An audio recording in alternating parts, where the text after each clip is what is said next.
Hello everyone and welcome back. Last time, I made a puff sleeve dress for Lika-chan. And I love it so much that I decided to make one for Barbie. But of course, it comes with a twist. So let's get started.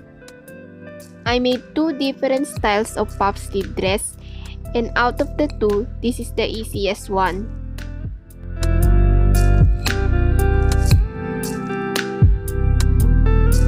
Like always, we'll start with the sleeves.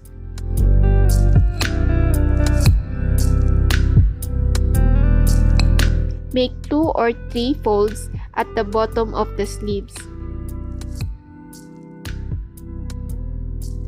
Make sure the hands can go in and out of it.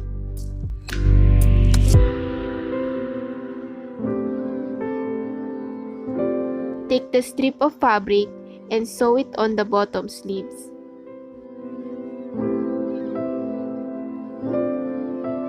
Cut the excess.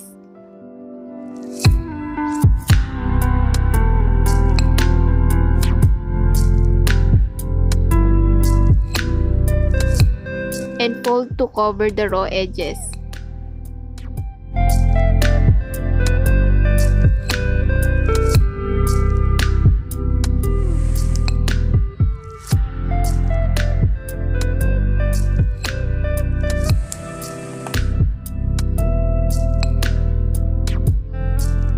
Fold it in half and sew just a tiny bit of the sleeves.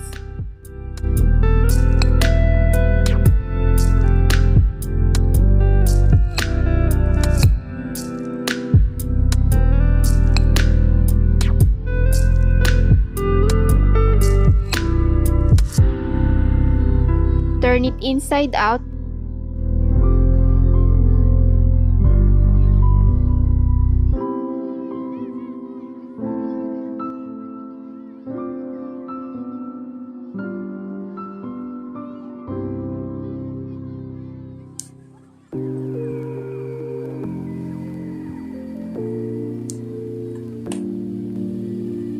And sew it on the top.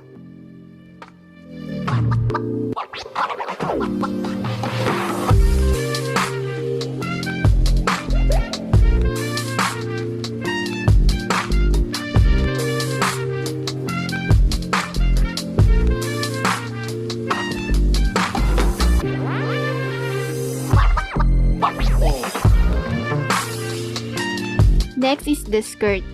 Take the front skirt and sew a running stitch at the top. As you can see, I sewn it above the lines.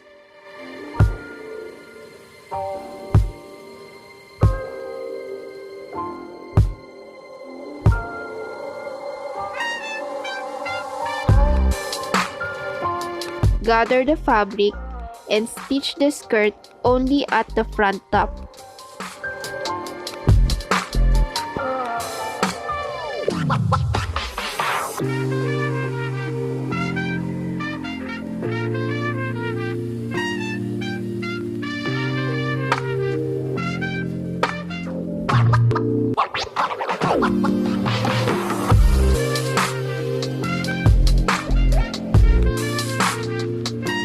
After that, we take the back skirt and stitch the sides together.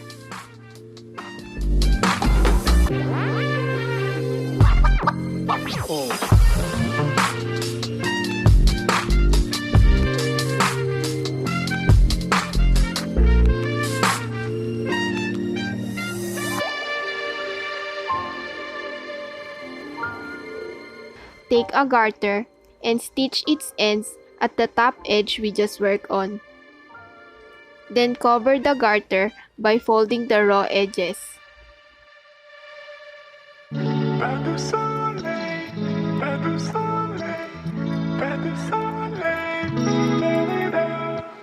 Pull the garter to gather the fabric out.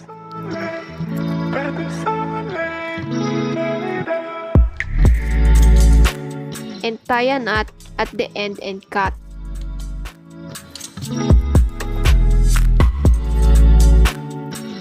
Now it's time for the puff sleeves. Sew another running stitch at the sleeves.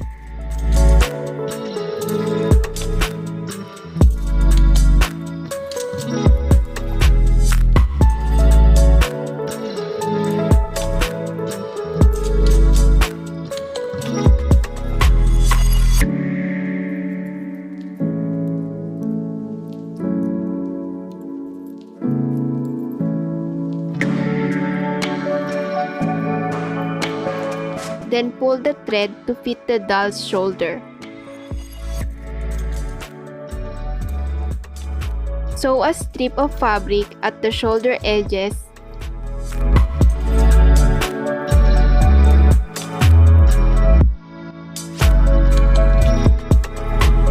all the way at the back.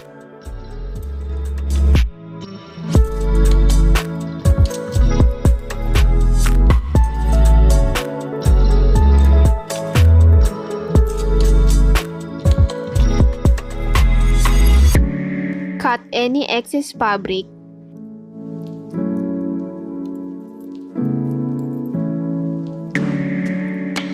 and fold the strips to cover the shoulder edges.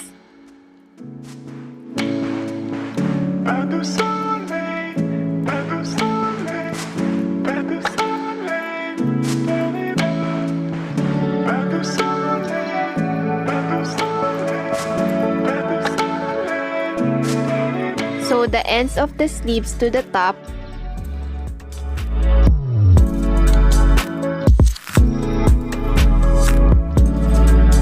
Cut the excess fabric.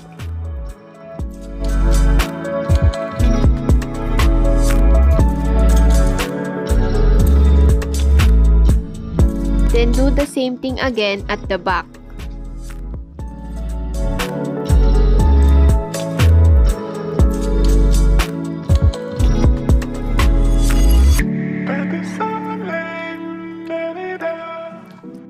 Now for the twist, mark both sides of the shoulder and upper back.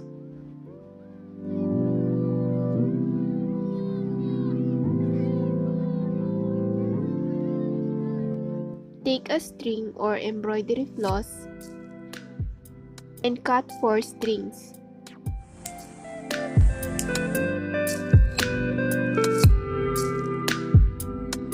Put it in a needle and tie the ends in a double knot.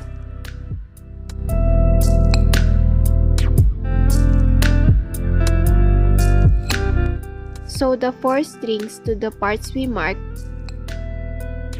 Push the needle from the inside of the dress to hide the knots we made.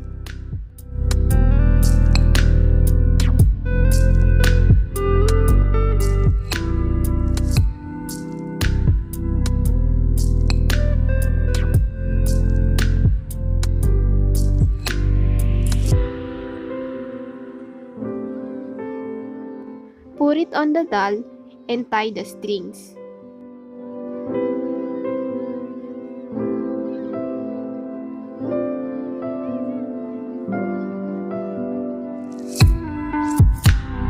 Snip the excess and we're finally done.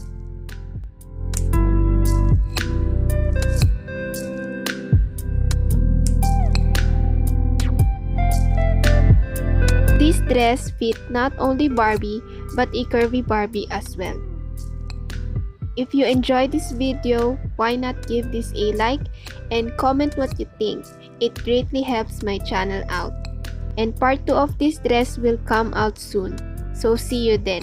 Paalam!